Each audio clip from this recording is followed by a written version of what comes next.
Bonjour, bienvenue à Perspective Animée tout le monde.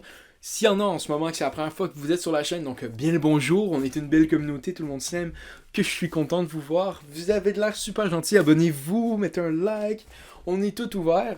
Et si vous revenez sur la chaîne depuis un bout, vous revenez, donc... Hey! Assis-toi! Assis-toi! Vas-y là! Hey, je suis tanné de te voir, toi! Fait que là, t'es mieux de faire tes affaires. C'est une belle communauté, tout le monde s'aime. Ce n'est que de l'amour. Donc bonjour tout le monde, on va parler de Cette équipe ruine ma vie, mais je les aime, qui est un livre en anglais, donc si vous n'aimez pas l'anglais, vous comprenez pas l'anglais, ou pour vous, l'anglais est une sous-langue. Donc, skippez la vidéo parce qu'il n'y a pas de traduction du texte. Par contre, je pourrais quand même contacter l'auteur, faire Hey, je peux-tu traduire ton texte? Puis là, il va faire comme Yes, man, je me fais traduire en français, je suis une rockstar. Puis là, je vais juste écrire Les livres sont mauvais, les livres sont mauvais tout le long du livre. Parce que oui, c'est un fan des Maple Leafs de Toronto. Et c'est pour ça que son titre, c'est Cette équipe ruine ma vie, parce que les livres vont pas super bien. Ok, j'ai beaucoup moins d'âge que Steve Dangle. Je pense que je dois avoir 10 ans. C'est pas moins que lui. Et mon équipe, je pense, est allé plus loin, plus souvent que lui. Donc, c'est quand même un peu triste en soi. Et les Canadiens ne vont pas super depuis 1993. Donc, félicitations à Steve Dangle pour vivre à travers le fait d'être un fan des Maple Leafs de Toronto. Qui est, je sais pas s'il y a un équivalent dans d'autres sports.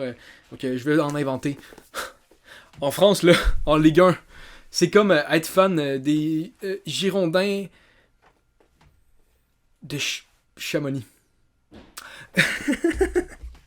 Okay. Cette équipe, pour ma vie, c'est vraiment c'est une autobiographie un peu de l'auteur qui s'appelle Steve Dangle Glynn. Donc Dangle, c'est son nom un peu. Donc c'est ça sur YouTube, c'est Steve Dangle. Il y a aussi le Steve Dangle Podcast.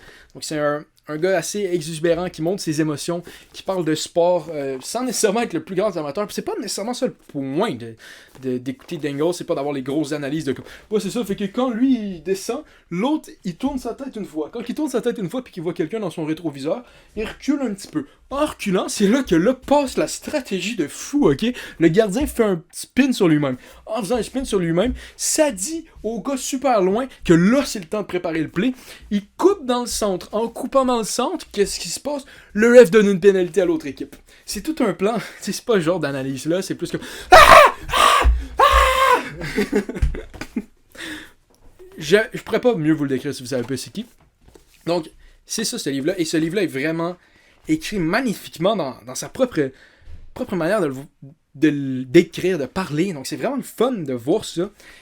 Parce que je pense pas que c'est nécessairement quelque chose qui est super facile à faire quand tu écris un livre comme ça, d'avoir exactement la manière que tu le dirais. Je pense que ça demande aussi du travail pour que ça sonne bien aussi sur papier et en vraie vie. Donc, félicitations à lui. Il y a aussi le livre audio, si vous voulez lire, qui est lui qui vous lit le texte. Man, c'est vraiment rendu fou le 21e siècle, ok? Imagine à quel point il fallait être riche au 16e siècle pour avoir un auteur qui écrit un livre puis être comme « Viens me le lire, s'il te plaît, chez moi. » Allez, je suis en robe de chambre, viens-t'en, je mange des raisins, je suis sur une chaise, je me fais épouvanter. Allez, lis-moi ça, Tristan et Iseux. Il fallait vraiment être méga riche, puis maintenant c'est juste comme « 16$. » C'est 1 heure de travail dans une job qui paye pas tant que ça. Donc, félicitations à Steve Dangle pour avoir lu son propre livre. Ça n'a pas nécessairement de l'air facile, mais bon, parlons un peu du contenu. Le contenu, c'est quelque chose de très, très inspirant qui suit sa carrière à lui, sa vie, quand il était jeune, qui aimait le hockey, son temps au zoo, qui est un mime un peu sur son podcast où les deux autres gars du podcast la niaisent en disant que dans son livre il y a trop d'anecdotes du zoo, mais il y en a quand même un peu, mais moi je les ai bien appréciés parce qu'il a travaillé je pense cet été au zoo. Qui parle de ça, il parle aussi de tout son début de carrière dans les médias sportifs anglophones à Toronto. Donc, dans le fond, c'est bien le fun de voir ça. Surtout que tu vois à quel point, vraiment, sa chaîne YouTube qui est partie, je pense que ça doit faire 11-12 ans qu'il y a sa chaîne YouTube. C'est assez impressionnant. C'est dans les pionniers, là, même du style sur YouTube. Donc, de voir que lui, il est parti de ça et que ça l'a aidé.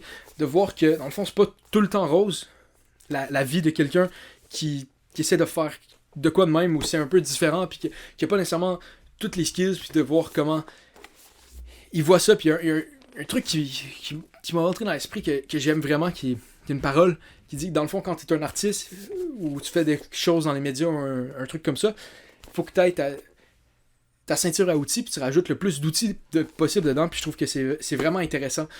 Son approche par rapport à ça. Je sais qu'il y a quelqu'un qui l'a dit, mais c'est pas grave. Je vais lui donner à lui. C'est un grand sage. Il est allé sur une montagne, il a développé une technique de vie, et puis il nous l'a redescendu dans un livre par rapport aux Maple Leafs de Toronto, mais pas vraiment. Donc c'est vraiment le fun de voir ça, de voir aussi que, tu sais, c'est pas tout le temps facile. Tu peux voir cette personne-là, lui, il a des 170 subscribers sur YouTube. Son podcast qui va bien, il est à la télé à Sportsnet. Donc c'est facile de penser que peut-être que tout va bien, puis que c'est toujours facile, mais ça n'a pas nécessairement été facile d'être là. Puis je pense que, tu sais, en réalité, il y a personne qui l'a vraiment facile sur Terre dans sa vie. Donc c'est le fun de voir ça, les hauts et les bas de sa carrière. Il y a un moment aussi que ça a moins bien été, puis là, il est parti un peu en couille pendant tout un été. Il a bu tout le long, puis il a dit comme clouc, clouc, clouc, clouc. Tu sais, Captain Haddock. Donc ça, c'est le fun à voir. Je vous le conseille. Je trouve ça très inspirant comme manière de vivre. Et aussi, le livre est très bien écrit. Très plaisant. C'est une recommandation que je donne à tout le monde. Même si vous n'aimez pas le hockey, c'est pas nécessairement par rapport au hockey. Il n'y a pas des gros faits par rapport au hockey. Il y a juste des récitations. Il y a souvent des mentions du hockey, mais c'est pas très important. Il y a une mention par contre du match de la médaille d'or, parce qu'il était là, la médaille d'or du Canada à Vancouver 2010, qui ça devait être juste... Wow, mais je m'en rappelle encore de ce match-là. C'était complètement fou. Donc... ouais, ça m'a donné des frissons, mais je sais pas si quelqu'un a pas vu le match, si ça lui donnerait autant de frissons, parce que c'était complètement fou, juste genre le but de Sidney Crosby. Donc on va lâcher ça, parce que le but c'est pas parler de hockey, c'est de parler de ce livre-là. Donc c'est pour quel genre de personne? Moi je pense que c'est pour quelqu'un qui aime ça, juste... si vous aimez lire des livres en tant que tel, avec des mots, en anglais, c'est pour vous. À partir de là... c'est pas nécessaire de connaître le hockey, c'est pas nécessaire de connaître Steve Dangle en tant que tel, mais c'est le fun de voir son parcours par les médias, et surtout si vous êtes sur YouTube, vous êtes sûrement quelqu'un qui aime YouTube, qui aime l'écosystème, donc ça se peut que ça soit juste le fun de voir un des premiers YouTubers, comment que lui s'était vu par rapport aux anciens médias et tout ça, comment que...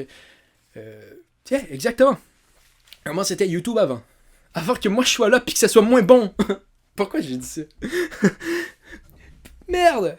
Donc finalement, abonnez-vous à la chaîne si vous avez aimé ça. Si vous n'avez pas aimé ça, abonnez-vous à la chaîne.